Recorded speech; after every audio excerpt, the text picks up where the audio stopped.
গতকালকে কুষ্টিয়ায় কি জাতীয়তাবাদী দলের সাবেক চেয়ারম্যান, আমি নাম নিলাম না, এই লোকটা বাধা দিয়েছে রাসূলের এই রাজনৈতিক জীবনীটুকু বলার কারণে। উনি পরিচয় দিচ্ছে উনি নাকি জাতীয়তাবাদী দলের চেয়ারম্যান ছিলেন সাবেক। কিসের জাতীয়তাবাদী দলের চেয়ারম্যান আপনি? দায়িত্বে আপনার বাবা যিনি বসে আছেন জনাব তারেক রহমান, ওনাকে জিজ্ঞাসা করেন তো উনি রাসূলের জীবনী মানে কিনা। উনি যদি মানতে পারেন আপনি পাতিও না সাবেক, জায়গায় এরকম উদ্যত দেখাবেন না, আপনি কিন্তু বেঈমান হয়ে মরবেন। আল্লাহর কথা আপনি মেনে নেওয়ার জন্য আহ্বান জানাচ্ছেন। আমি নামাজ পড়ি, আমি রোজা রাখি, সে ঘোষণাও দিচ্ছে আমি নামাজ পড়ি, আমি রোজা রাখি, আমি হজ করে এসেছি। পরে কিন্তু রাসূলের তরিকাগুলো আপনি মানার জন্য তখন বলতে গেলে রাজনীতি মনে করেন আপনার মরণ হবে ফেরাউনের মতো।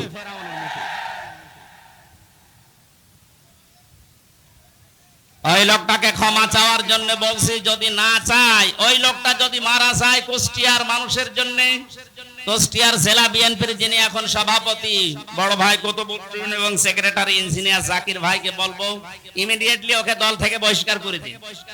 এই ক্যান্সার বিএনপিতে রাখার দরকার নেই।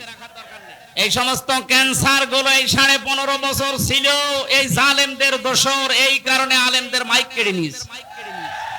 সেইটার বিরুদ্ধেই তো আবু সাইদ জীবন দিয়েছে, কথা বলুন। আবার যদি এরকম কোন জালেম সামনে আসে, এরকম আবু সাইদ আবার জীবন দেওয়ার জন্য রেডি হয়ে যাবেন। কোন জালেমকে আমরা দেখতে চাই না। কোরআন আর নবীজি যদি এই দেশে না থাকে, এই দেশও থাকবে না। কোন কারণে দেশ রাখা লাগবে? ওয়ালিল্লাহি মা ফিস সামাওয়াতি ওয়া মা ফিল আরদি, আসমান আর জমিনের একচ্ছত্র মালিকানা আল্লাহ। তার কথায় যদি আপনি বলতে দিতে না চান, সহ্য করতে না পারেন, যেখানে এরকম জায়গা নেই সেখানে যান। কোন জায়গা সেটা? না না, কিসের ভারত?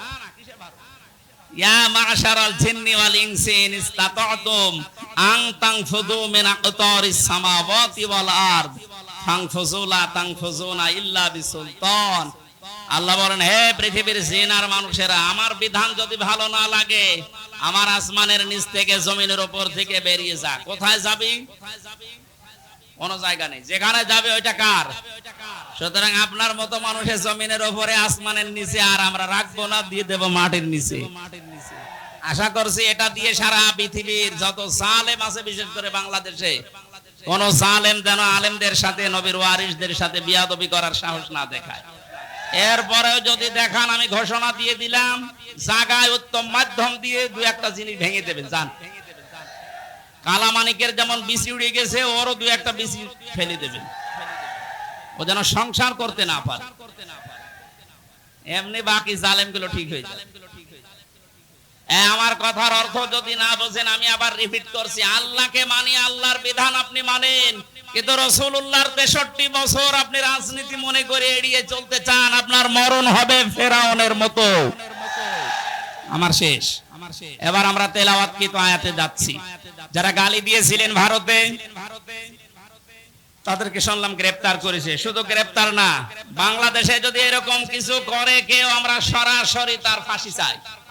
এখানে কোনো কম্প্রোমাইজ নেই, কোনো ছাড় নেই। রাসূলুল্লাহকে গালি দিলে, অপমান করলে একই ফতোয়া, ওকে মেরে ফেলা লাগবে। এটার পক্ষে আপনারা নেই।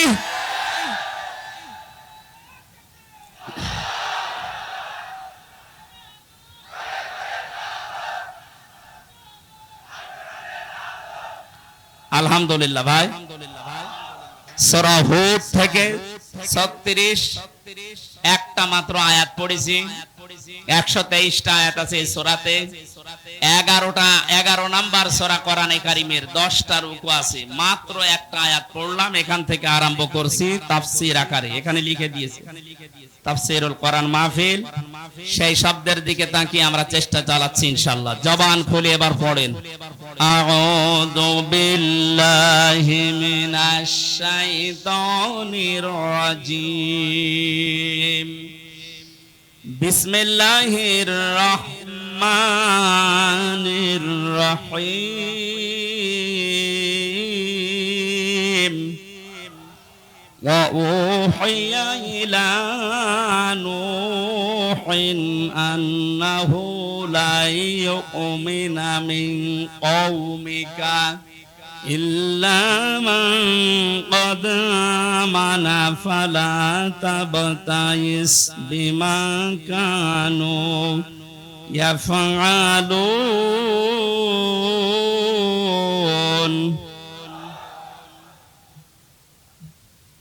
হযরত নূহ আলাইহিস সালাম তার জীবন থেকে কিছু শুনিয়ে শিক্ষামূলক কিছু বলার চেষ্টা চালাচ্ছি। 25 জন নবীর নাম কোরআনে এসেছে, তার অন্যতম নবীর নাম হচ্ছে হযরত নূহ। এই নবীর নাম কি? নূহ আলাইহিস সালাম। এই আপনারা গল্প করছেন, এদিকে আছেন তো? একজন নবীর নাম আমরা আলোচনা করছি 25 জনের ভেতরে। একজনের নাম কি বললাম বলেন তো? নূহ। 950 বছর তিনি দুনিয়ায় দাওয়াতি কাজ করেছিলেন। কোরআনে কারীম জানাচ্ছে ওয়ালাকাদ আরসালনা নূহান ইলা কওমিহি ফালাবিসা ফীহিম আলফা সানাতিন ইল্লা 50 আমা ফাখাযাহুম তুফান ওয়া হুম যালিমুন। সূরা আনকাবুতের 14 নম্বর আয়াতে আছে, আমি নূহ আলাইহিস সালামকে তার জাতির কাছে প্রেরণ করেছিলাম, তিনি 50 কম 1000, তার মানে 950 বছর একাধারে চেষ্টা চালিয়েছিলেন জাতির লোকদের ভেতরে আল্লাহর কথা শোনাতে। 950 বছরের রেজাল্ট হয়েছে মাত্র 80 জন, তারা আল্লাহকে মেনেছে। লক্ষ লক্ষ মানুষের ভেতরে 950 বছর দাওয়াতি কাজ করার রেজাল্ট মাত্র 80 জন। শুধু এই মানুষগুলো দাওয়াত গ্রহণ না করে যদি ছাড় দিয়ে দিত যে আমরা মানি না আপনাকে, শেষ। এতটুকু করে নাই। আল্লাহ পাক বলেন নূহ যখনই দাওয়াত দিয়েছে এই মানুষগুলো দাওয়াত শুধু মানে নাই, না মানার পরে যেন কষ্ট দেওয়া যায়, দাওয়াত বন্ধ করা যায়, এই রাস্তাগুলো তারা অবলম্বন করেছে। 1500 বছর আগে এই আয়াতটা নাযিল হয়েছে কোরআনে। আমার তো মনে হচ্ছে এখনই এই বাংলাদেশ দেখে আল্লাহ নাযিল করলো।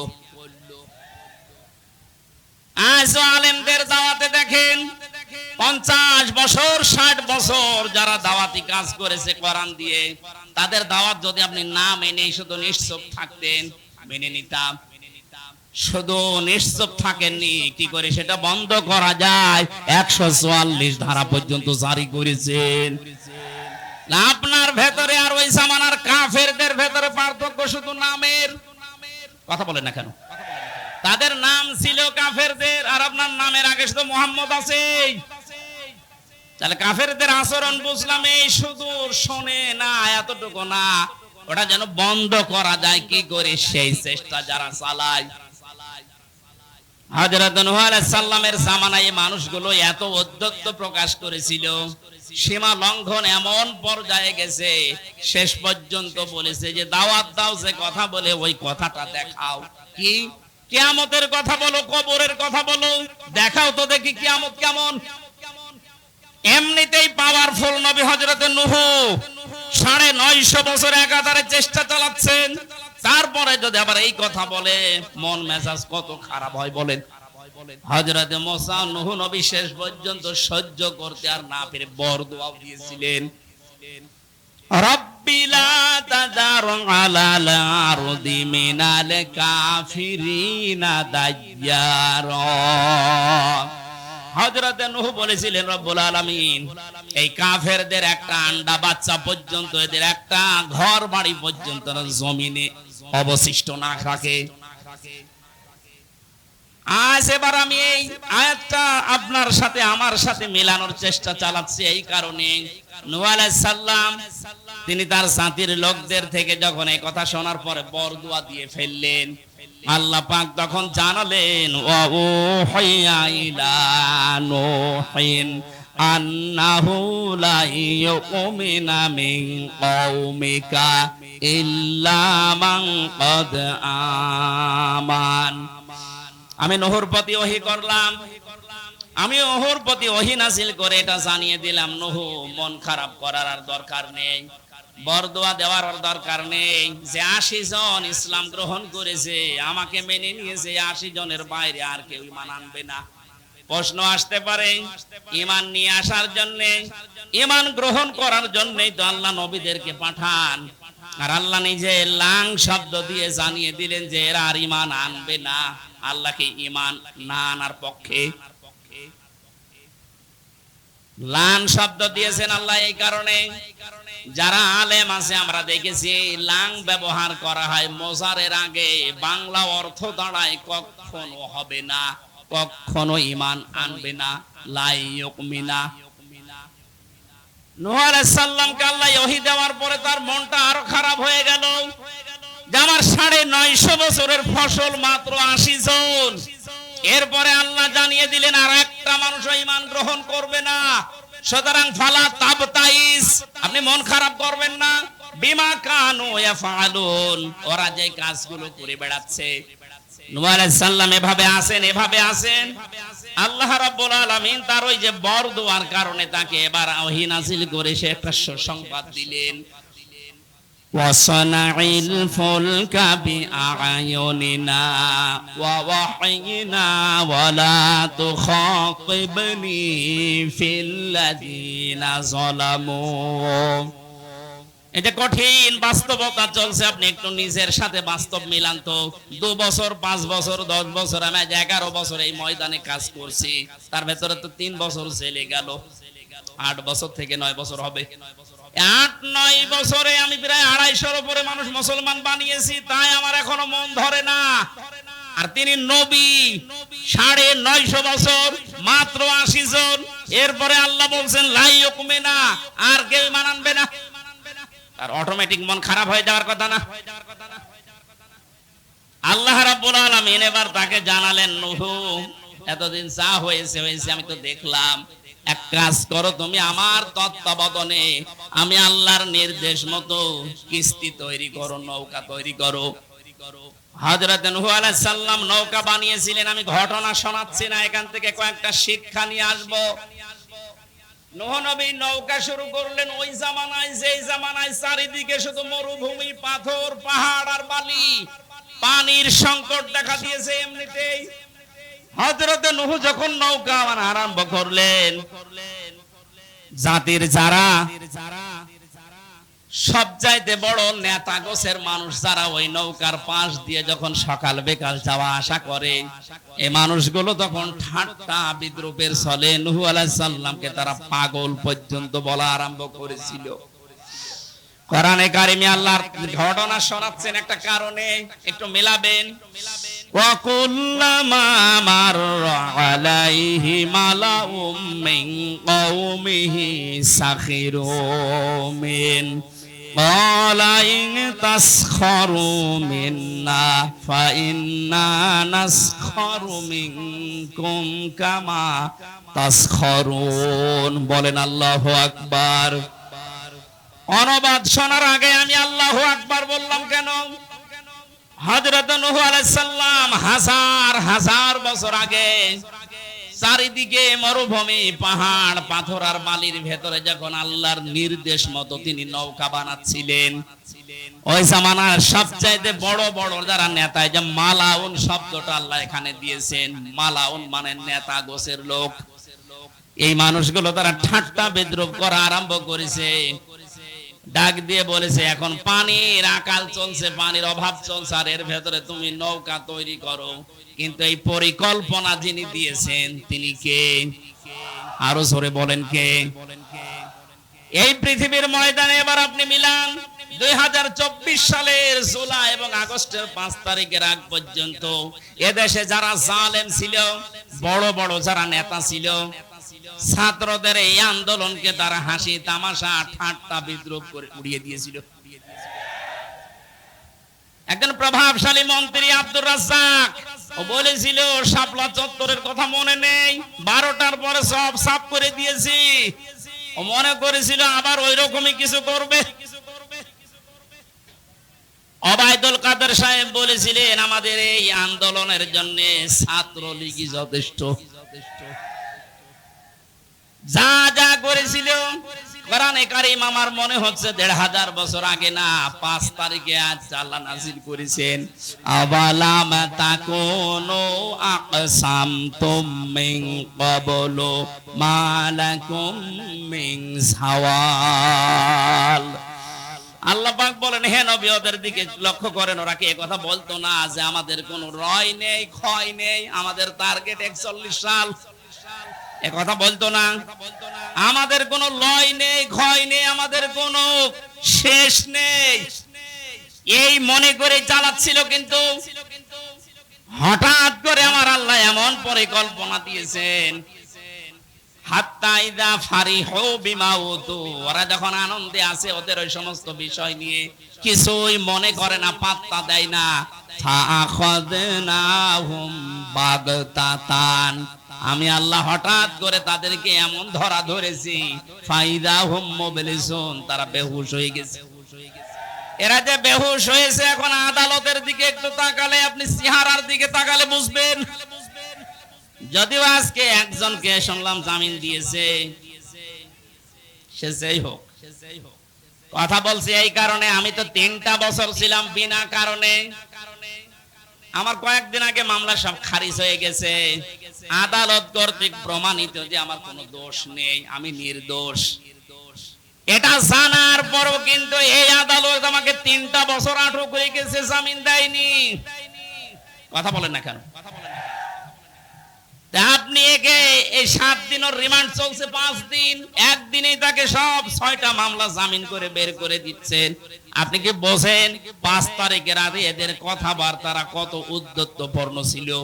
এদের ভিডিওগুলো এখন দেখলে দেখা যাচ্ছে জিন্দা মানুষকে এরা কুপিয়ে মারার জন্য অস্ত্র নিয়ে ওপেন ঘুরছিল।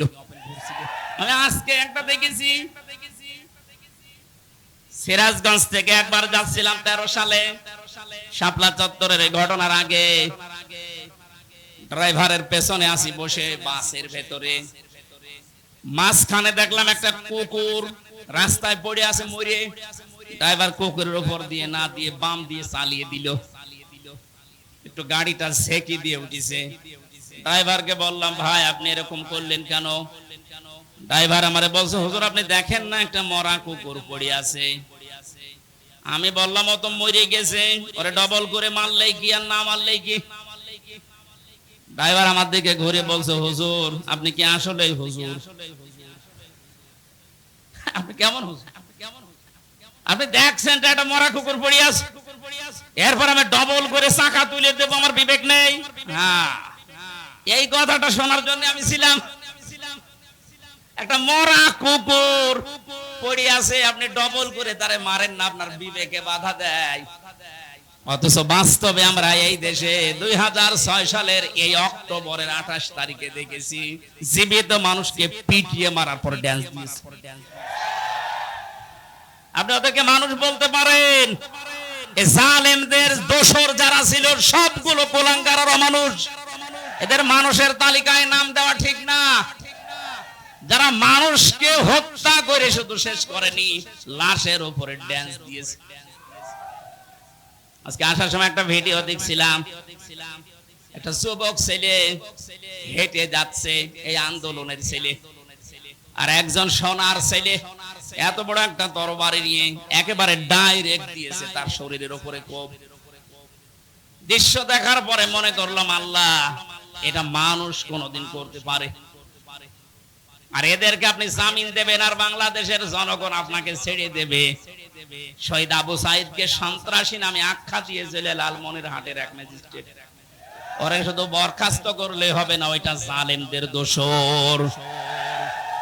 সিভিল সার্জনের চাকরি করে এরকম জালেমদের দোসর যারা আছে, মাথা উঁচু করলে যেন মাথা কেটে দেওয়া হয়। আমরা বিনা কারণে 3 বছর রাখতে পারেন, আর রিমান্ড চলছে, একদিনে জামিন দিয়ে দিয়েছেন, তাও 6টা মামলা। আপনি কি ইয়ার কি পেয়েছেন? বলে ওর জামিন পাওয়ার অধিকার নেই। আমার অধিকার ছিল না? আমার মামলাটা এই যে কয়েকদিন আগে যখন ঢিসমিস করে দিল, দেখার পরে আদালত বলছে একটা মামলা হলো, কি দিয়ে বিচার করবো, যা ফেলে দিল, সব খালাস। মনে মনে আসছিল, আল্লাহ মনে হয় জিজ্ঞাসা করে যে আদালত 3টা বছর তো আপনার কাছে মামলা ছিল, তখন তো বলেননি যে কিছু নেই, কে দিয়ে বিচার করব? আটক রাখলেন 30 বার উঠেছিল মামলা আমার, আর এখন আপনি একবার উঠতেই সব জামিন দিয়ে দিচ্ছেন। মানে যে মানুষগুলো উদ্ধত্ত প্রকাশ করেছিল, অহংকার করে আল্লাহকে পর্যন্ত চ্যালেঞ্জ দিয়েছিল, তারা যদি আজ আস্তে আস্তে এভাবে ছাড়া পায়, আপনি মানবতা দেখাচ্ছেন। কোরআনের আয়াতে আল্লাহ বলেন ওয়ালা তুখাতিবনি ফিল্লাযিনা যালামু, হে নবী নূহ, ওরা যখন পানির ভেতরে হাবুডুবু খাবে, ওই জালেমদের করুণ অবস্থা দেখে যেন আপনি আবার আমার কাছে দোয়া করতে যাবেন না যে আল্লাহ ওদের মাফ করে দেন। এ নিষেধকার। আরো জোরে বলেন। 950 বছর ওরা কি করেছে আপনি দেখেননি? আমি 15.5 বছর তুলে ধরলাম, আপনি দেখেননি? কত মানুষের বুক খালি করেছে। কিচ্ছু যদি না করে থাকে, শুধু আয়না ঘরের জন্য ওরা জাহান্নামে যাবে। চিন্তা করতে পারেন, 8 বছর 10 বছর একটা জীবিত মানুষ মাটির নিচে। আমি তো মাত্র 10 দিন ছিলাম, আর ওরা কাটিয়েছে ব্যারিস্টার আরমান আর আমার 8 বছর 10 বছর মাটির নিচে। মাত্র 3.5 হাত জায়গা, এদিকে 2.5 হাত, এদিকে 3.5 হাত। কোন আলো বাতাস নেই, চোখ বাঁধা, পায়ের ভেতর দিয়ে হাত লাগিয়ে সামনে যে ব্যারিকেড দেওয়া আছে লোহার রড, ওর সাথে লিগে হাত লাগিয়ে দেয়। আমার সাথে মুফতি ফখরুল ইসলাম জেলখানায় ছিল, বলতো মাঝে মাঝে, হামজা ভাই, জীবনে আল্লাহ পাক মাঝে মাঝে ওই বছরগুলোতে বলতাম, আল্লাহ তুমি আমাকে যদি একটু শোয়ার ব্যবস্থা করে দিতে। আপনি বলেন তো বাস্তবতা কোথায় নিয়ে গিয়েছে তারা? আমি পৃথিবীর ইতিহাসেও এরকম শাস্তি দেওয়ার কথা পড়িতো নাই, শুনিও নাই, যে মানুষকে এইভাবে করে 8 বছর 10 বছর রাখা যায়। 3টা বছর জেলে থেকে আমার 14টা রোগ হয়ে গেছে। অথচ যেই লোকটা ব্যারিস্টার আরমান বের হওয়ার পরে সংবাদ সম্মেলন করে জানাচ্ছে এটা যে 24 সাল, উনি জানেই না কখন রাত হয়েছে, কখন দিন হয়েছে, তার মনে নেই। খাবার যা দিত ছোলা পচা, এরপরে মাখানো খাবার মনে আছে কেউ মাখিয়ে রেখে গেছে, ওই খাবার পচা, দুর্গন্ধ, খেলে খান, না খেলে মরি যান। আমরা মাঝে মাঝে রিমান্ডে বলতো, হুজুর এই যে বিশাল নালা দেখতে পাচ্ছেন, এই নালা দিয়ে বহু মানুষকে কারেন্টের শর্ট দিয়ে আমরা এই পুকুরের ভেতরে ফেলেছি। এই কঠিন ভয়ঙ্কর দৃশ্যগুলো সামনে আসে, আপনি এরপরও জালেমদের পক্ষে সাফাই গান, যা পা ঘাবড়াবেন না। আপনি মানুষ, আপনি ঘাবড়ালে আমরা নরম হয়ে যাই। মাঝে মাঝে সাহস দিচ্ছে, আপনি চট করে ঢুকে পড়েন, আসেন। আপনি চট করে ঢোকা দরকার নেই, এই দেশের জনগণ আপনাকে নিয়ে আসবে। যা করেছেন এই 15.5 বছরে, ওই 6 সালের 28 অক্টোবর থেকে শুরু করে 24-এর 5 আগস্ট পর্যন্ত প্রত্যেকটা হত্যার হুকুমদাতা হিসাবে আপনার বিচার করা দরকার।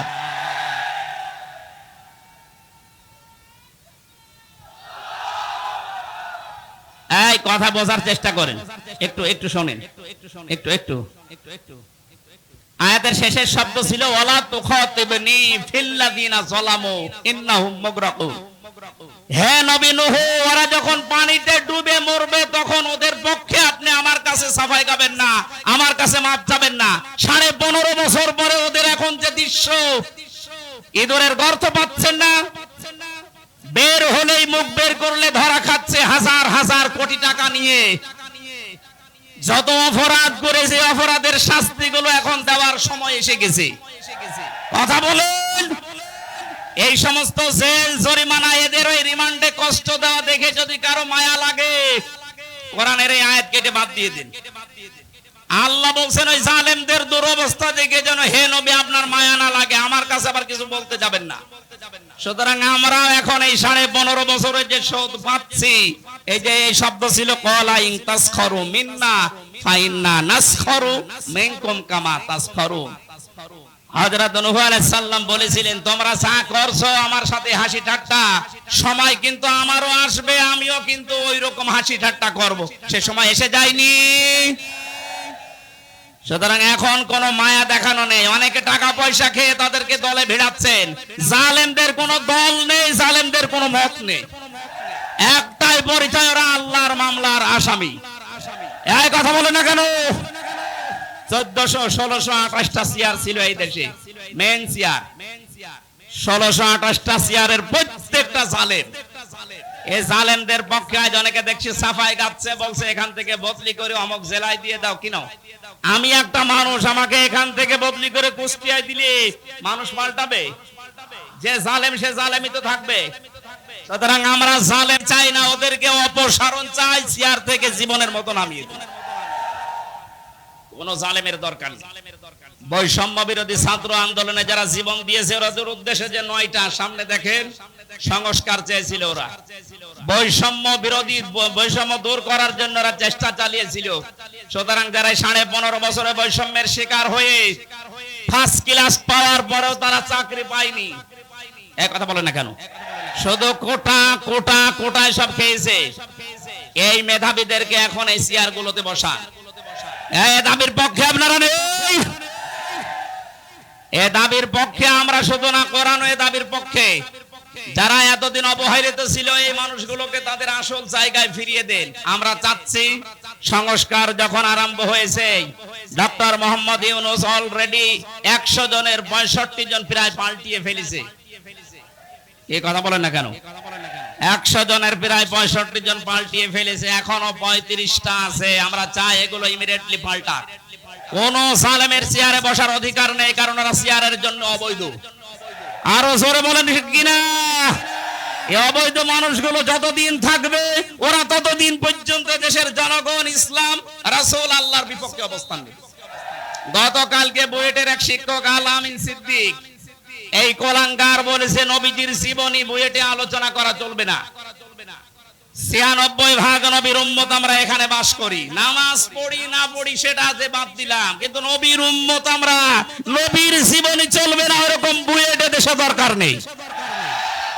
মুসলমানের নবীর উম্মতের টাকা দিয়ে বুয়েট চলবে আর সেখানে নবীর জীবনী শোনানো যাবে না? কি হয়েছে? কি বুয়েট কি ঢাকা বিশ্ববিদ্যালয়ের চাইতে উপরে হয়ে গেছে? ঢাকা বিশ্ববিদ্যালয়ে যদি নবীর সিরাত অনুষ্ঠান হতে পারে, বাংলাদেশে আর কোন জায়গা বাকি থাকতে পারে বলেন তো? সুতরাং আমরা চাই এই জালেমের খবর নিলাম, এই কোলাঙ্গার ওই জালেমের সময় নিয়োগ পেয়েছে, ওই 5 তারিখের আগে বিদায় নেওয়ার আগে ওরে নিয়োগ দিয়েছে। আমরা চাচ্ছি, এটা আমার মাইক হাতের সামনে, আমি একা না, আমি 18 কোটি মানুষের পক্ষ থেকে কথা বলছি। এখন আমরা চাই অতি তাড়াতাড়ি এই আলামিন সিদ্দিক এই কোলাঙ্গারকে ওখান থেকে অপসারণ করা হোক। একটা রেকর্ডের সামনে কোন জালেম আর মাথা তুলতে পারবে না। আর এটার ছাড় দেন, আবার বের হবে আরেক জালেম। আমি আহ্বান জানাচ্ছি আরএফএল এবং প্রাণ কোম্পানির যারা দায়িত্বে আছেন, অনেকেই কিন্তু এখন মুসলমানদের ছেলে মেয়েরা বলছে আমাদের নামাজ পড়ার সময় দেয় না। এই দেশে নামাজ পড়ার জন্য মাত্র 10-12 মিনিট 15 মিনিট সময় লাগে। এই সময়টা যে প্রতিষ্ঠান দিতে চায় না, এরকম প্রতিষ্ঠান বন্ধ করে দেওয়া দরকার।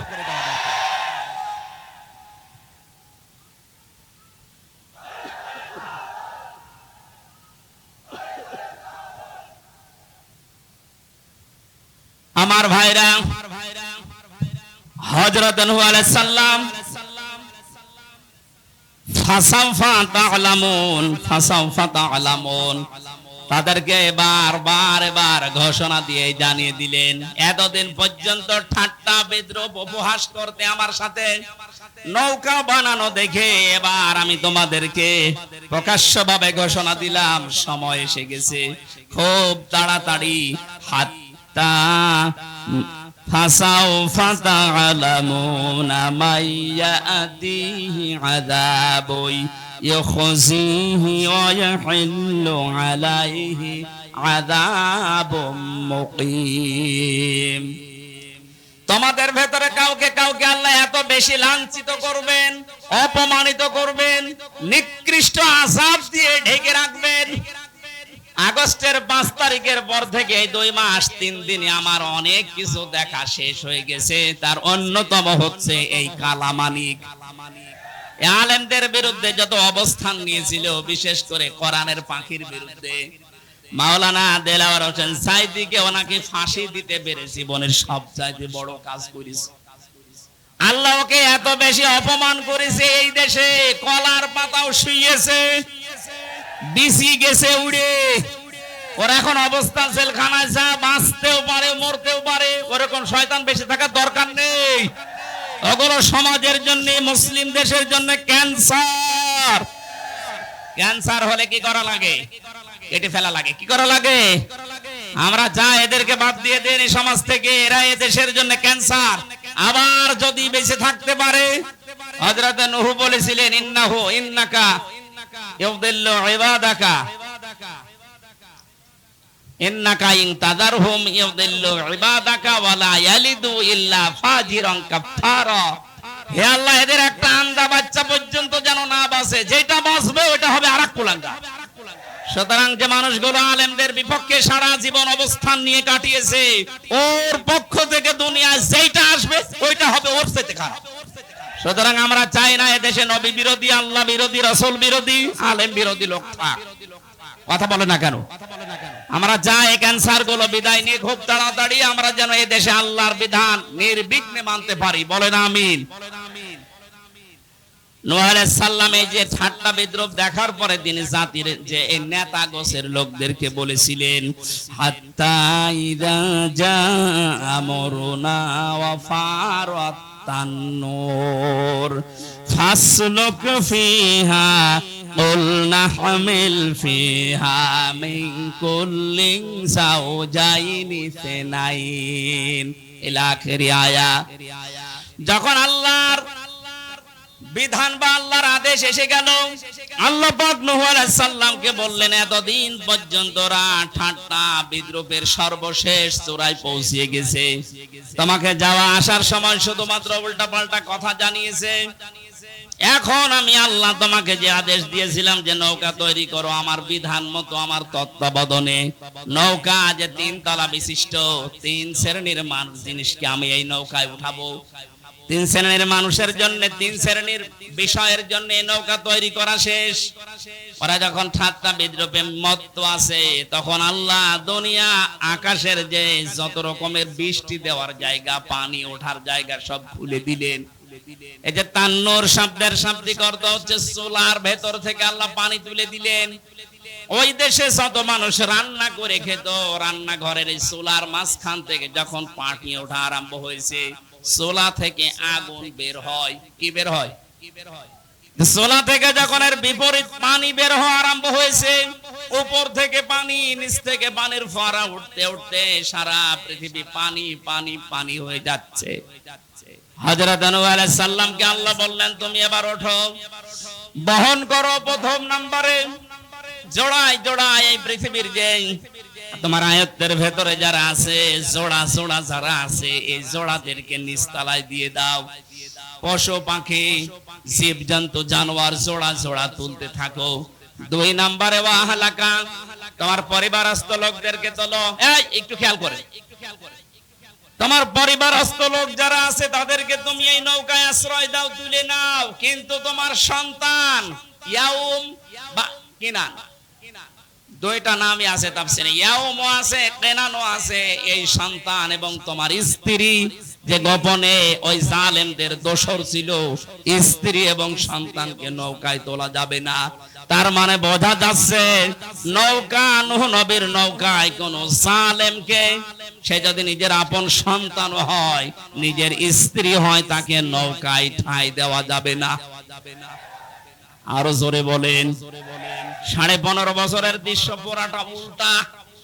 নৌকায় তুলে সে শুধু জালেমদের দেখে দেখে, এই কথা বলে না কেন? আপনি তাকিয়ে দেখেন তো কোনটা ভালো বলেন। আপনি একটা দেখান যে এইটা না, এটা ভালো ছিল। যেটা ভালো মনে করতাম, দরবেশ 36,000 কোটি টাকা অরিংকানি করিস। এটার চেহারা দেখে, দাড়ি দেখে, টুপি দেখে সব সাদা। ওর মাথা থেকে শুরু করে নিচ পর্যন্ত সব সাদা।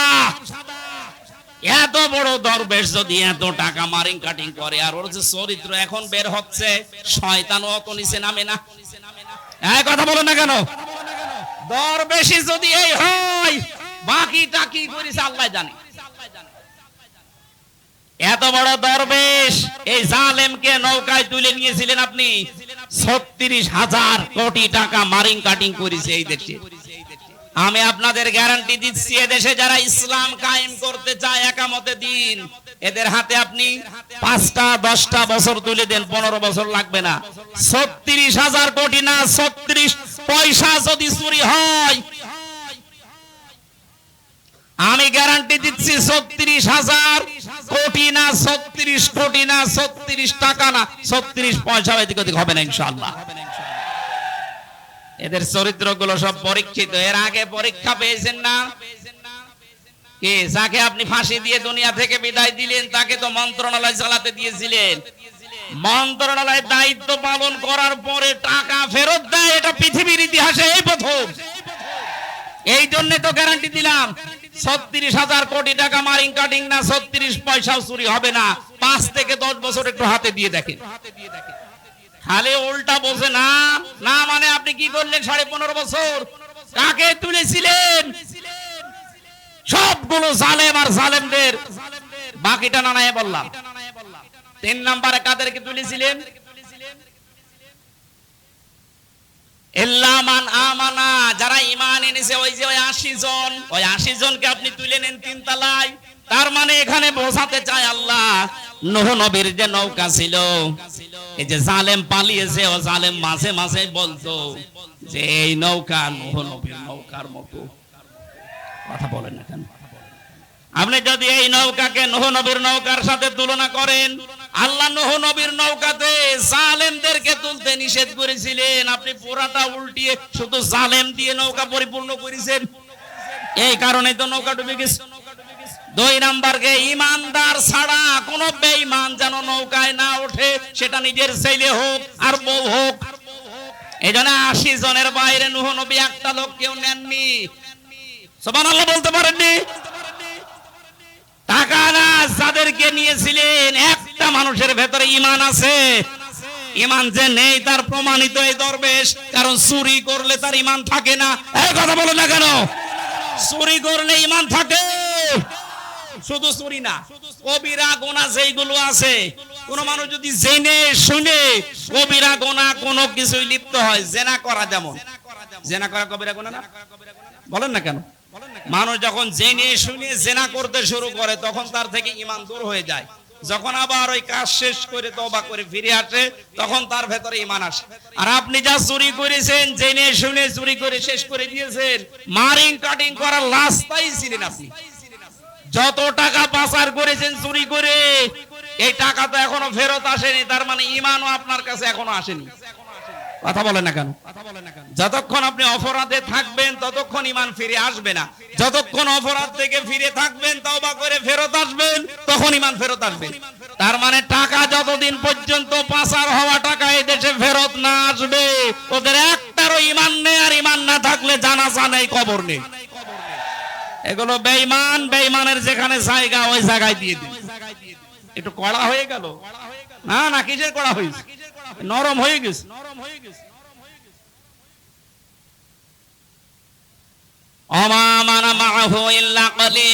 আল্লাহ বলেন তাদের ঈমানদারের সংখ্যা যেহেতু কম ছিল, মাত্র 80 জন। এই 80 জন আর ওই আহাল পরিবারের কয়েকজন, তাও সন্তান স্ত্রী বাদ দিয়ে বাকি পশু পাখি আর জীবজন্তু দিয়ে 3 তলা লঞ্চ তিনি পরিপূর্ণ করবেন বলে মনস্থ করলেন। কিন্তু সাথের লোকেরা এত নিকৃষ্ট আচরণ নূহ আলাইহিস সালামের সাথে করেছিলেন। হাদিসটা রিওয়ায়াতটা একটু দুর্বল, আমি শিক্ষার জন্য বলছি। হযরতে নূহ আলাইহিস সালাম যে নৌকা বানিয়েছিল, জাতির যারা নেতা গোছের লোক, ওরা শুধু ঠাট্টা বিদ্রুপ করে শেষ করেনি। কিছু কিছু দুষ্ট মানুষকে বলেছে, নূহর নৌকায় যদি টয়লেট করতে পারো তার এই পুরস্কার। বলেন নাউজুবিল্লাহ। ওরা টয়লেট করতে করতে একেবারে পরিপূর্ণ করে ফেলেছে। নূহ আলাইহিস সালাম ডাক দিয়ে বলে, রব্বুল আলামিন, আগেই তো ভালো ছিলাম, তোমার হুকুম মতো ওয়াহয়িনা, তুমি বললো আমার ওহী মতো তুমি করো। তোমার তত্ত্বাবধানে, তোমার কথা শুনে আমি 3 তলা নৌকা কিস্তি বানালাম। ওরা তো 3 তলা পুরাটাই ভরে ফেলেছে টয়লেট দিয়ে। আল্লাহ পাক বলেন, নূহ কোনো চিন্তা নেই, যারা করেছে তাদেরকে দিয়ে আমি এইটা পরিষ্কার করাবো। প্লেগ রোগ দেখা দিয়েছিল ওই সময়। কি রোগ? প্লেগ। গায়ের ভেতরে যে ফুসকুড়ি গুলো হয়, ওর কাছে যে যায় তারও হয়। কি করা যায়? এই রোগ তো ভালো হয় না।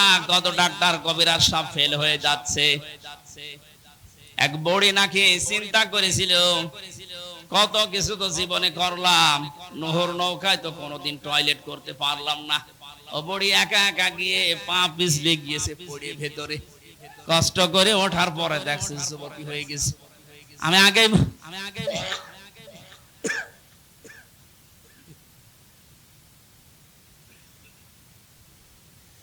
আগে বলছে এটা কিন্তু দুর্বল রাওয়ায়াত, আমি শুধু শিক্ষার জন্য বলছিলাম, কয়েক মিনিট তাছাড়া বলতাম না। ওঠার পরে যখন আসে মানুষ আর চিনতে পারে না, বাড়িতে যায় বাড়ির লোকজন চিনতে পারে না, কে তুমি? বলে আমি তোমার দাদি। না, আমার দাদি তো এই বয়স না। শেষ পর্যন্ত কথাবার্তা যখন শোনার পরে দেখা গেল নুহুর নৌকায় ডুব দেওয়ার কারণে যুবতী হয়ে গেছে। ও দেশে যারা বুড়ো মানুষ বলছে এখন যুবক হব, যুবতী হব। শেষ পর্যন্ত টয়লেট নিতে নিতে 7 বার করে ধুয়ে তারপরে নিয়েছে। আল্লাহ বলেন মজনু, যেটা করেছিলে তুমি ঠিক তার তুলনায় আরো 3-4 গুণ বেশি পরিষ্কার হয়ে গেছে। এ পৃথিবীতে আল্লাহর কৌশল যেটা, জালেমদের কৌশল করতে করতে যেখানে শেষ হয়ে যায়, আল্লাহ পাক বলেন ওই জায়গা থেকে আমি আল্লাহ কৌশল আরম্ভ করি। শেষ পর্যন্ত নূহ আলাইহিস সালামের কাছে একজন বুড়ি মহিলা ঈমান এনেছিল, 80 জনের ভেতরে একজন। এটাও দুর্বল রায়াত, আমি শিক্ষার জন্য বলছি। আল্লাহর উপরে তাওয়াক্কুল, ভরসা থাকলে আল্লাহ যে কিভাবে তাকে বাঁচায়। নূহ আলাইহিস সালাম যখন বললেন এলাকার মানুষেরা আল্লাহ পাক বৃষ্টি পাঠাবে, বন্যা পাঠাবে, জলোচ্ছ্বাস পাঠাবে, পানি আসবে, ফাখাযাহুমুত তুফান, তুফান আসবে, তোমরা সব সতর্ক হও। যারা ঠাট্টা বিদ্রুপ গলে উড়িয়েছে, এই বুড়ি কিন্তু ঈমান আনার পরে ডাক দিয়েছিল, নূহ শুনেছি তোমার আল্লাহ নাকি গজব পাঠাবে। আল্লাহ যদি গজব পাঠায় তাহলে আমারে নিতে কিন্তু তুমি ভুল করো না তোমার ওই নৌকায়। নূহ আলাইহিস সালাম 3 স্তরে সাজাতে সাজাতে ওনার আর ওই বুড়ির কথা মনে নেই। একাধারে 40 দিন চলছিল ওইটা, 40 দিন একাধারে চলছে এই নৌকা। আল্লাহ পাক বলেন ক্বালার কাবু ফিহা বিসমিল্লাহি মাজরিহা ওয়া মুরসাহা ইন্না রাব্বি লাগাফুরুর রহিম। জোরে বলেন আল্লাহু আকবার। অনুবাদ শোনার আগে আল্লাহু আকবার বললাম কেন? 2টা কারণে। এদিকে তাকান। হযরত নূহ আলাইহিস সালামকে আল্লাহ বললেন এই কাজটা আগে করো, যে নৌকায় যখন উঠবা তখনই বলো বিসমিল্লাহ, আল্লাহর নামে। মাজরিহা এটার গতি, অমরসাহা এর স্থিতি। এখানে নৌকা বলতে আমি একটা রূপক অর্থ নিয়েছি।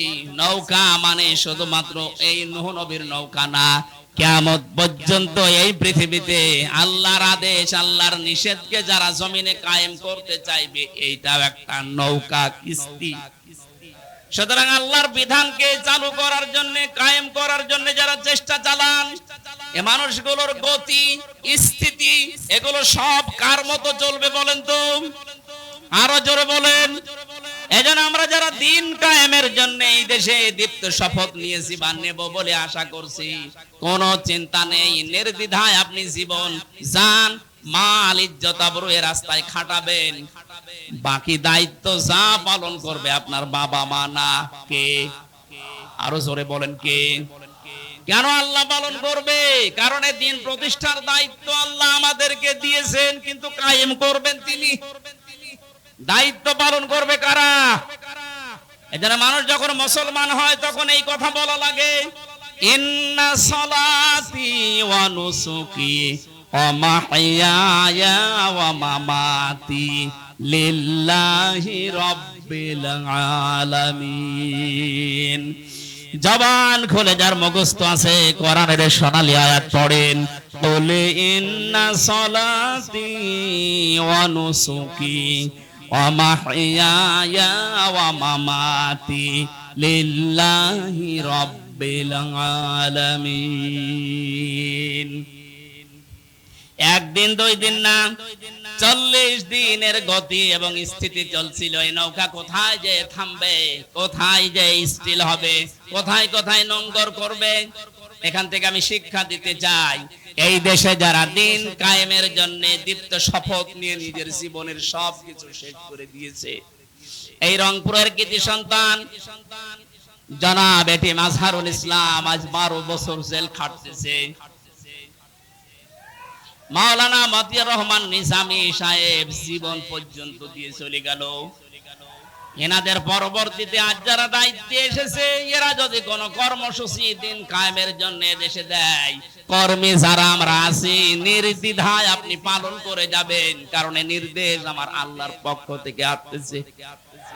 আমি এখানে কথা শুরু করার প্রথমেই বলেছিলাম 2024 সালের 5 আগস্ট দেশে স্বাধীন হওয়ার পর ক্ষেত্র তৈরি হয়ে গেছে দিন কায়েমের। কথা বলেন না কেন? ষড়যন্ত্র হচ্ছে আন্তর্জাতিক ভাবে এবং দাদাদের পক্ষ থেকে। কোনো কিছু আসবে না ষড়যন্ত্র করে। আল্লাহ যখন এত কিছুর পরও দেশটা স্বাধীন করে দিলেন, এদেশে আল্লাহর দিন কায়েম হবে, এইটাই ফাইনাল। আর আমরা চর্ম চোখে এইটা দেখতে চাই, কারণ 53 বছর তো বহু কিছুই দেখেছি। কারো বাবা চালিয়েছিল, না খেয়ে মানুষ মরেছে দুর্ভিক্ষে। স্বামী চালিয়েছে, চাচা চালালো, ভাবি চালিয়েছে, বউ চালিয়েছে, আমরা দেখলাম। শুধুমাত্র এই কোরআন দিয়ে চললে কেমন দেখা যায় এটা দেখতে বাকি আছে। কথা বলা লাগবে, এটা বাকি আছে না? এটা দেখতে চাই যে কেমন চলে এটা দিয়ে চললে। আমার জীবনের সবচাইতে বড় আকাঙ্ক্ষা তামান্না এটা, কোরআন দিয়ে দেশ চললে কেমন দেখা যায় আল্লাহ যেন চর্ম চোখে দেখে মরার তৌফিক দেন। বলেন আমিন। আরো জোরে বলেন আমিন।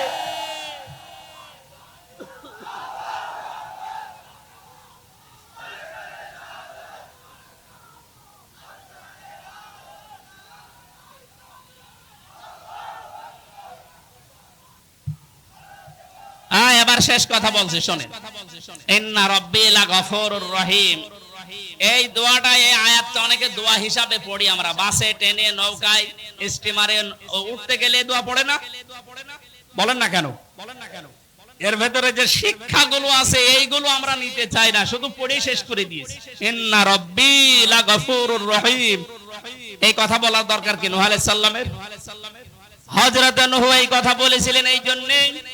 ওই যে নৌকা তৈরি করা থেকে শুরু করে আজকের এই নৌকায় যে 40 দিন একাধারে চলছে, এর ভেতরে যদি কোনো ত্রুটি বিচ্যুতি, কোনো ভুল হয়ে যায়, তাহলে আমার রব গফুর এবং রহিম। জোরে বলেন সুবহানাল্লাহ।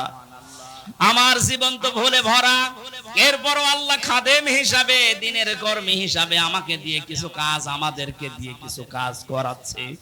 যখন আপনি দিনের জন্য কিছু করতে পারবেন, শুকরিয়া আদায় করবেন আর ক্ষমা চাইবেন আল্লাহর কাছে যে আমার এই কাজ কর্মে, আমার এই দিনের খেদমতে ভুল ত্রুটি হয়ে যেতে পারে। আল্লাহ তুমি গফুর, তুমি রহিম। জোরে বলেন সুবহানাল্লাহ। 40 দিন পরে যখন বিষয়টা ভিড়েছে, নৌকাটা যদি পাহাড়ে, হঠাৎ নয় সাল্লামের মনের ভেতরে এই কথা জাগ্রত হয়েছে যে বুড়িমা আমাকে নেওয়ার জন্য বলেছিল, বুড়ি মনে হয় আর নেই। পাহাড় থেকে দৌড় দিয়ে আসলেন বুড়ির বাড়িতে, এসে দেখি আশপাশে কিচ্ছু নেই, সব লন্ডভন্ড হয়ে গেছে। 40 দিনে বুড়ি এখনো পর্যন্ত সেজদায় পড়ে আমার আল্লাহর তাসবিহ জপতেছে। এখান থেকে যে শিক্ষাটা মুফাসসির দিতে চেয়েছেন, কোন মানুষ যদি কঠিন অবস্থায় পড়ার পরে আল্লাহর প্রতি ভরসা, তাওয়াক্কুল কঠিন ভাবে তৈরি করতে পারে, হাজার হাজার বছর আগে বুড়িকে যেমন আল্লাহ 40 দিন বিশাল তুফানের ভেতরে বাঁচাতে পেরেছিলেন, কিয়ামত পর্যন্ত বিপদে পড়লে আল্লাহ এরকম মানুষকে বাঁচাতে পারেন।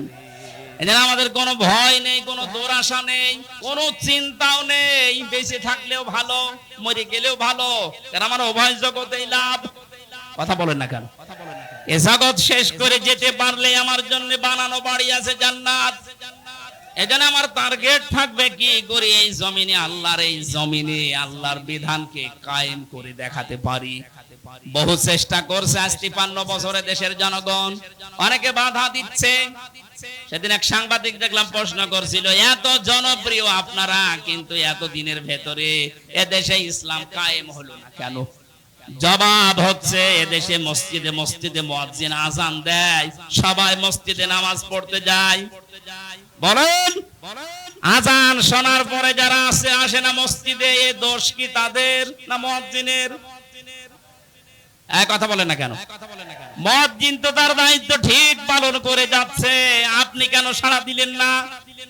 সুতরাং আমরা আমাদের জীবন যতদিন আসরের আযান না হয়, তার মানে জীবনের শেষ দিন, চেষ্টা চালিয়ে যাব।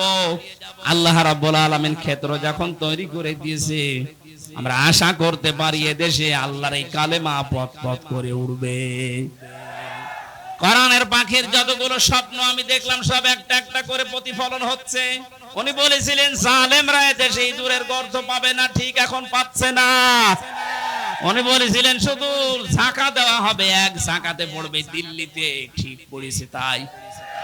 উনি বলেছিলেন এই জমিনে জালেমদের নাকের উপরে কালেমার পতাকা পথ পথ করে উঠবে, এইটাও আমার মনে হয় সামনে প্রতিফলন হবে। আল্লাহ তুমি আমাদেরকে এটা দেখিও, বলেন আমিন। আমি জেলখানায় বসে মেয়েদের এবং ছেলেদের সাংসারিক জীবন সম্পর্কে এবং আমল নিয়ে বই লিখেছিলাম। বইগুলো গাড়িতে আছে, গাড়ি মনে হয় দাঁড়িয়ে আছে। মেয়েদের জন্য আর স্বামীর জন্য স্ত্রীরা নিয়ে উপহার দেবেন, কাজে লাগবে। এটা গাড়ি থেকে নিয়ে যাবেন। মাদ্রাসার মাহফিলের জন্য ওনারা বারবার টাকা পয়সা কালেকশন, আমি কালেকশন পারি না, তারপরেও যদি টাকা পয়সা দেওয়ার মতো কেউ থাকে, যারা যাচ্ছে ওনাদের কাছে আমি 5 মিনিট সময় চাচ্ছি, একটু দিয়ে দিন।